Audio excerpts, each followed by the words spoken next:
రే, ఇప్పుడే ఇంటికి వచ్చాను రా. కొద్దిగా నీరసం ఉంది, తర్వాత మాట్లాడదాంలే.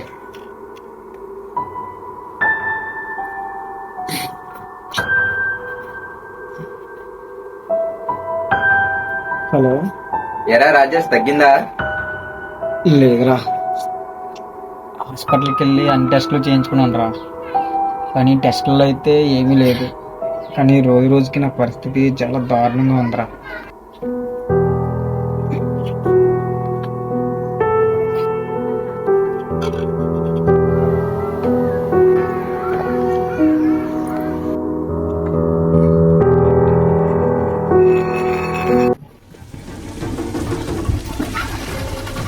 రాజేష్, లవరా ఏంట్రా ఎలాగైపోయావు? మన వారికి బాగా తిరిగేవాడు కదా జంక పిల్లలాగా, ఏమైందిరా? అలా ఏం లేదురా, అసలు ఒంట్లో బాగుండట్లేదు. హాస్పిటల్కి వెళ్ళా సరే ప్రయోజనం లేదు. అసలు ఏం జరుగుతుందో అర్థం అవట్లేదు. రోజు రోజుకి నా పరిస్థితి చాలా దారుణంగా తయారవుతుంది. నాకు ఎందుకు అదే అనిపిస్తుందిరా. ఆ చిన్ని గారు, ఆ రాము గారు అలాగే కనిపించారు. నాకు ఎందుకు అదే అనిపిస్తుందా? నువ్వు నా బుర్ర వెనకరా. నువ్వేం చెప్పాలనుకున్నావో క్లియర్గా చెప్పరా. నాకు ఇప్పటికే చాలా నీరసంగా ఉంది. నాకు ఎందుకో ఇది అదే అనిపిస్తుందిరా. మన సైడు చేతపాటు చేసే డాక్టర్లు ఎక్కువ కదా. ఈ కాలంలో పూజలు చేతబడి ఏంట్రా? కనీసం చదువుకున్న వాళ్ళ మాట్లాడు. ఇంకా అటువంటి మూఢనమ్మకాలు నువ్వు నమ్ముతున్నావా?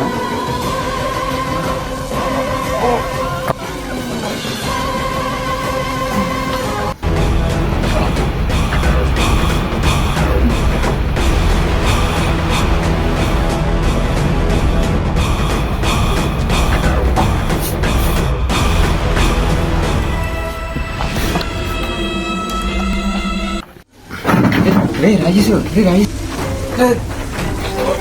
రాజేష్, ఏమైందిరా? రే రాజేష్,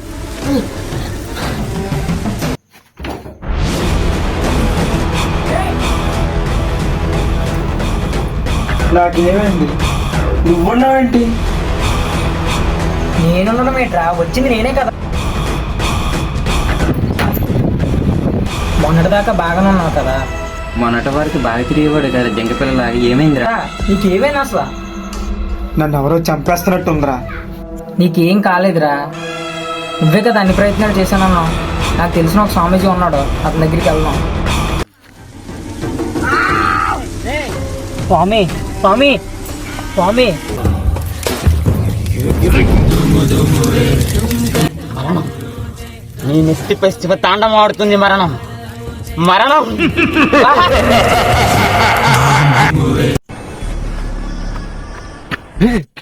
రాజేష్కి బాగాలేదు, నాకు ఇప్పుడే తెలిసింది. ఎలా ఉంది? స్వామీజీ దగ్గర తీసుకెళ్తున్నారంట. అదండి వెళ్దాం కదా. స్వామీజీ గారు, స్వామీజీ గారు ఏంటి ఎలాగొచ్చారు? మా ఫ్రెండ్కి బాగాలేదు, స్వామీజీ గారిని కలాలి. స్వామీజీ గారు దీక్షలో ఉన్నారు. కొంచెంసేపు లోపలికి వచ్చి వెయిట్ చేయండి.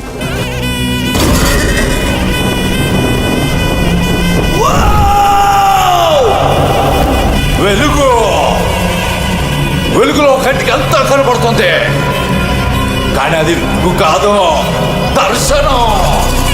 గతంలో జరిగితే తర్వాత జరగబోయేదాన్ని అంతా చూపిస్తుంది ఆ వెలుగు. కనబడుతుందా?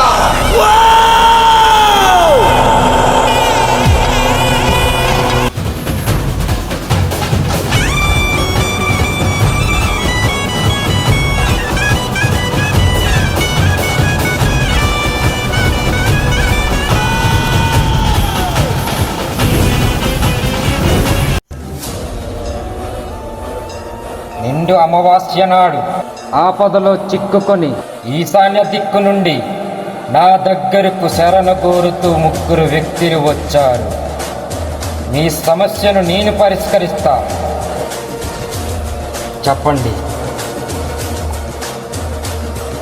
మా ఫ్రెండ్కి గత 3 రోజుల నుంచి ఒంట్లో బాగా ఉండడం లేదు స్వామి. సడన్గా అరవడం, తనకు తానే రాత్రిపూట్ల నడుచుకుంటూ వెళ్ళిపోతున్నాడు. మీరే ఏదైనా కాపాడాలి స్వామీజీ మా ఫ్రెండ్ని. అతనిటి జీవచక్రంలో కూర్చోబెట్టండి. కూర్చో.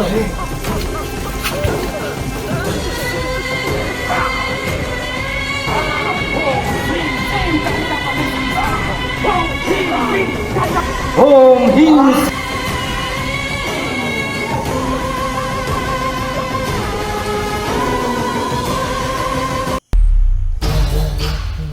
స్వామి? అతని మీద ఎవరో అతి భయంకరమైన వశీకరణ మంత్రాన్ని ప్రయోగించారు. దీనికి పరిష్కారం లేదా స్వామి? ముఖ్యంగా వశీకరణం మంత్రం ద్వారా కానీ తంత్రం ద్వారా కానీ చేస్తారు.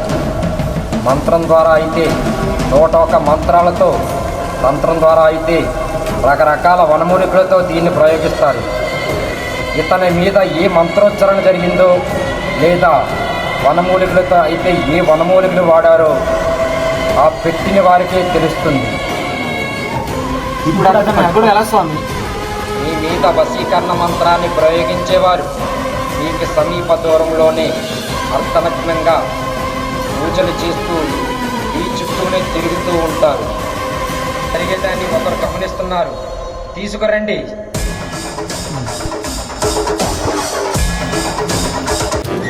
దడ దడ దడ దడలాడే ఎదసడి డమరుకమై వడి వడి వడి వడి దూకే పదగలి తాండవమై పంచప్రాణముల పంచాక్షరితో శివుని పిలుచు సంకల్పమై ముంచుకు వచ్చే మృత్యువు కందని మార్కండేయుడవై ఉరకలు వెయ్యి పరుగులు తీ ఉరకలు వెయ్యి బిర బిర బిర బిర బిర బిర బిర బిర చర చర చర చర చర చర చర చర బిర బిర చర చర బిర బిర చర చర చర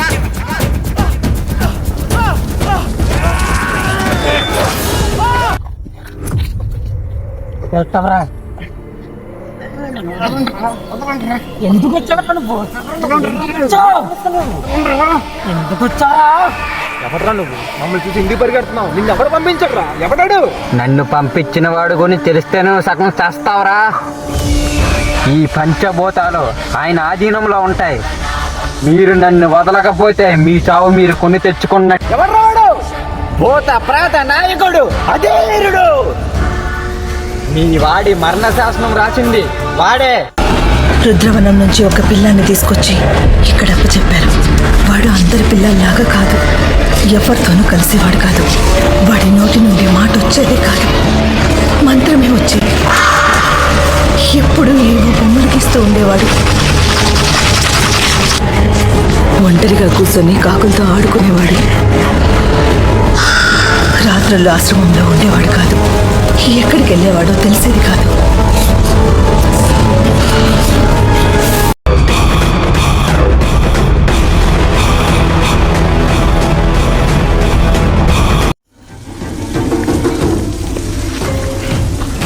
వాడు ఎక్కడున్నాడో చూపించరా రేయ్.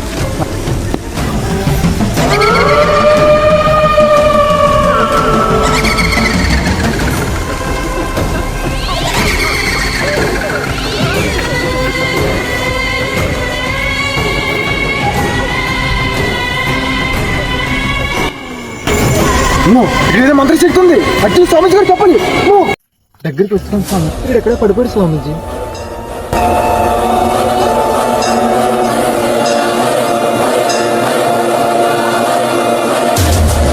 ఇలా జరగడం కాదు, ఈ బంధనమే స్వామీజీ, ఈ బంధనమే.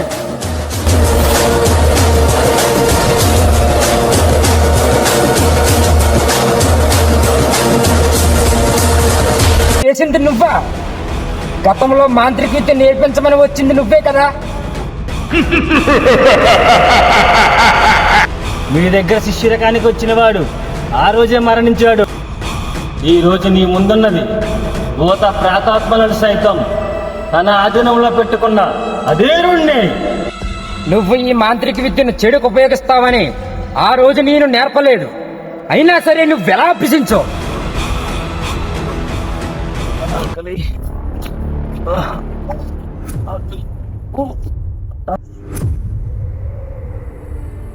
ఏమైంది?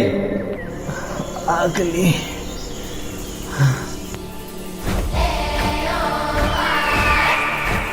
ఈ నైవేద్యంతో నీ ఆకలి తీర్చుకో.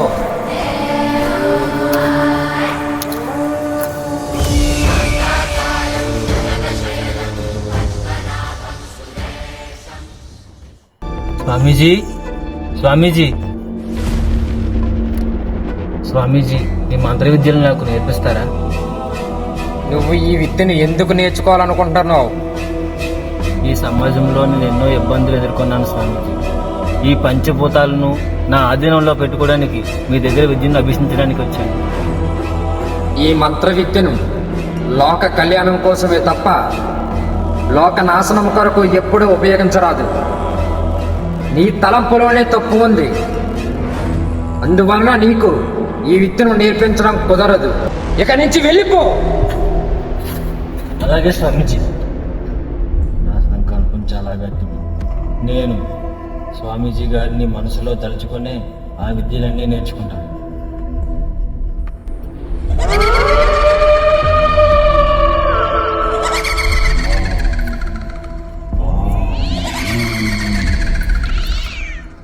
కానీ నువ్వు ఎంత మూర్ఖుడివో తెలుసా? నీ యొక్క పైశాచిక ఆనందం కోసం ఒక అమాయకుడిని బలి తీసుకున్నావు. వాడు అమాయకుడు కాదు, నయవంచకుడు, బిడ్డ నుండి తల్లిని వేరు చేసిన హంతకుడు. వాడి గురించి తలుచుకుంటేనే నాలో ఉన్న ప్రతి అణువు వాడి చావును కోరుకుంటుంది. అసలు ఏం జరిగింది? మరణాన్ని విధించేంత తప్పు అతనేం చేశాడు?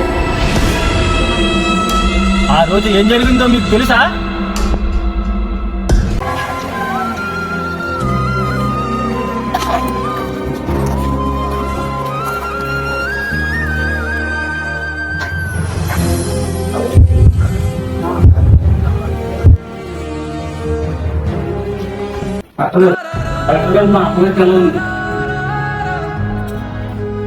అంజమ్మ వెళ్ళకమ్మా. అవును డాక్టర్. మీ అమ్మగారు చాలా సీరియస్గా ఉందమ్మా. ఆపరేషన్కి 10 లక్షలు కావాలి. దాంట్లో అరేంజ్ చేస్తే ఆపరేషన్ రెడీ చేస్తాం, లేకపోతే 15 లక్షల ఎలా అరేంజ్ చేయాలి? ఏరా అంత ఫాస్ట్గా వస్తావు, ఏమైంది? అమ్మకి చాలా సీరియస్గా ఉందిరా. 15 లక్షలు ఖర్చు అవుతాయంట. ఏం చేయాలో అర్థం కావట్లేదు. నేను ఏదో ఒకటి తీసి అమౌంట్ అయితే అరేంజ్ చేసుకొస్తాను రా. నువ్వు అమ్మని దగ్గర నుంచి చూసుకోరా. ఓకే. అమౌంట్ ఇప్పటికైతే 10 లక్షలు అయితే అరేంజ్ అయ్యారా. ఈ 10 లక్షలు అడ్వాన్స్ కట్టేసి ఆపరేషన్ స్టార్ట్ చేయించరా. నేను మిగతా 5 లక్షలు సెట్ చేసుకుని వస్తాను ఏదోలాగా. సరేరా. డాక్టర్ గారు, మా అమ్మకి ఆపరేషన్ అవుతుందా? అంతయ్యా, బుర్ర బుద్ధి లేదా? పొద్దున్న చెప్పాను నీకు. ఇప్పుడు వస్తావు నువ్వు. గడ్డపై అమ్మాయి చాపలకి మళ్ళీ పోరాడుతుందయ్యా. ఈ అమ్మగారు ప్రాణాలు నీకు లెక్కలేదా అసలు నీకు? మీరేంటి ఈ టైంలో ఫోన్ ఎత్తట్లేదు?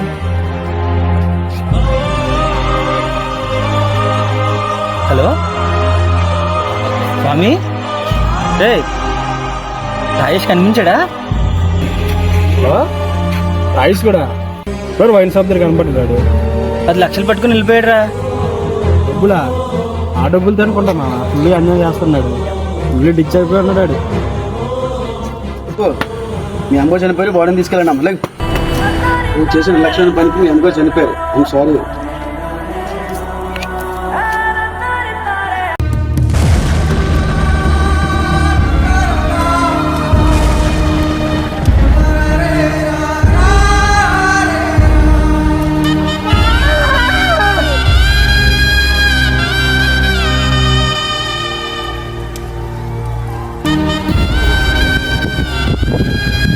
నిర్లక్ష్యం మా అమ్మని చంపేసింది. అంతటికి కారణమైన ఆ రాజేష్ గారిని అయితే వదిలేదా లేదో.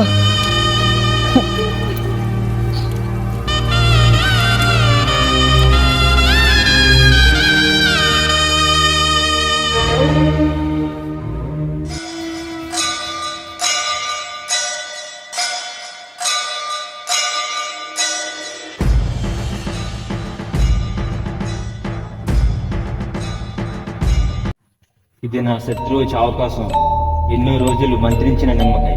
ఇది ఎలా అయినా సరే వాడు తొక్కేలా చేయి. తర్వాత సంగతి నేను చూసుకుంటాను. గురించి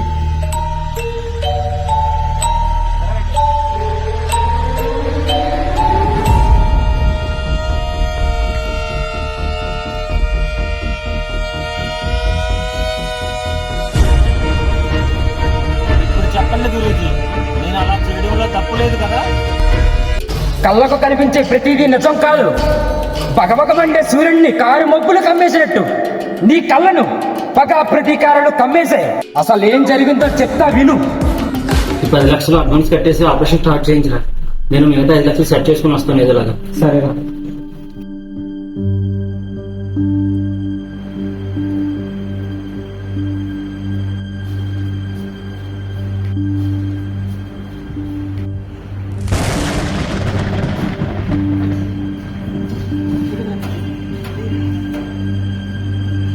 ఇక్కడే పెట్టిన ఎక్కడ కనబడకుండా పోయింది.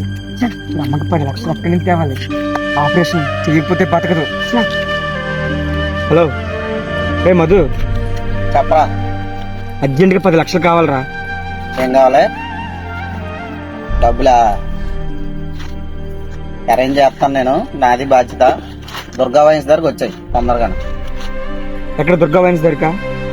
ఓకే రా, నేను వస్తాను ఇప్పుడే. డబ్బులు దగ్గర ఉన్నాయి కదా? తొందరగా వచ్చి డబ్బులు అరేంజ్ చేసే బాధ్యత నాది. ఓకేరా. ఏట్రా ఏమైంది అంత కంగారు వచ్చావు? అర్జెంట్గా డబ్బులు కావాలరా. 10 లక్షలు ఇస్తాను కదా, ఇస్తే కొద్దిగా నాకు పని ఉందిరా, చాలా అర్జెంట్ రా.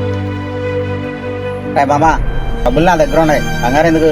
అందాక ఓ పెగ్గే ఇద్దా. రే ఇప్పుడు మందు అది ఏం వద్దురా, అర్జెంట్గా నాకు డబ్బులు కావాలరా.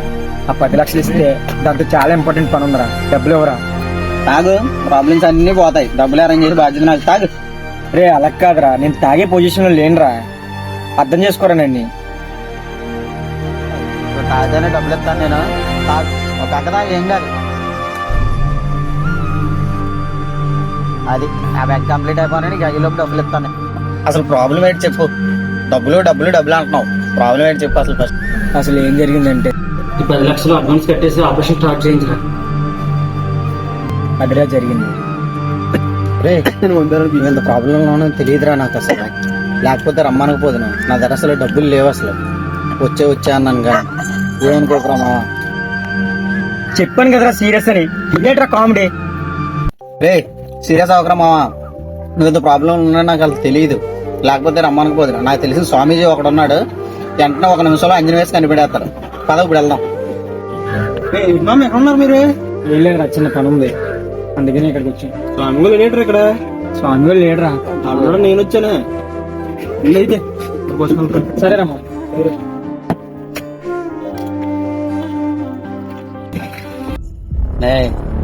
డబ్బులు పోయి అన్నావు కదా నువ్వు.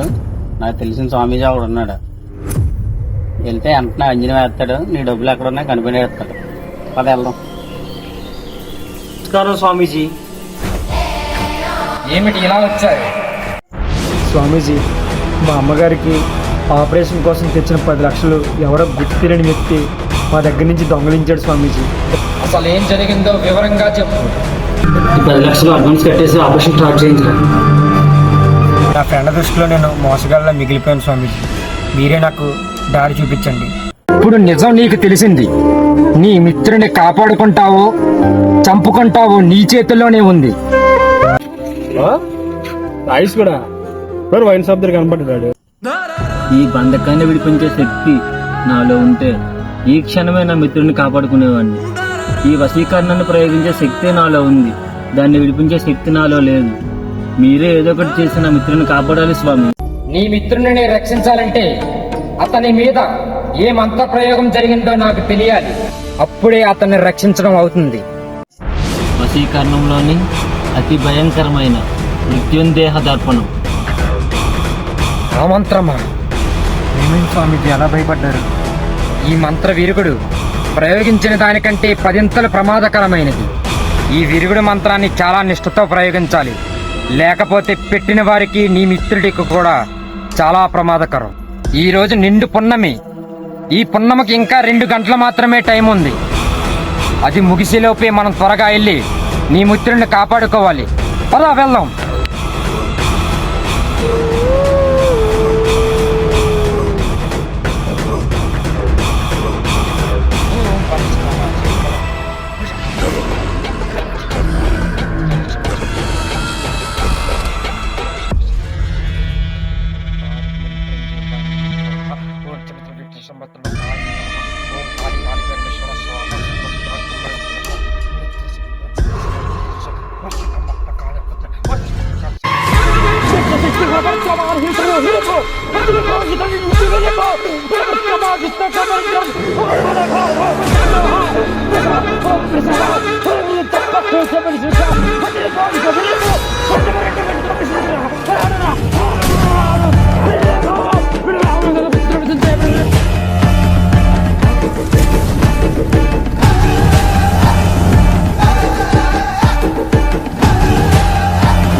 ఇది కాళికామాత అనుగ్రహంతో మంత్రించిన నిమ్మకాయ. ఇది 3 రోజులు నీ చెంతనే ఉంచుకో. ఏ దుష్టశక్తులు కూడా నీ యొద్దకు రావు. నా ప్రాణాలు కాపాడినందుకు ధన్యవాదాలు స్వామి. శుభం. స్వామీజీ అంజనానికి కూడా దొరకని ఆ దొంగ హాస్పిటల్ కెమెరాకు చిక్కాడు. అసలు ఆ దొంగ ఎవరో తెలియాలంటే సీజన్ 2లో చూడండి.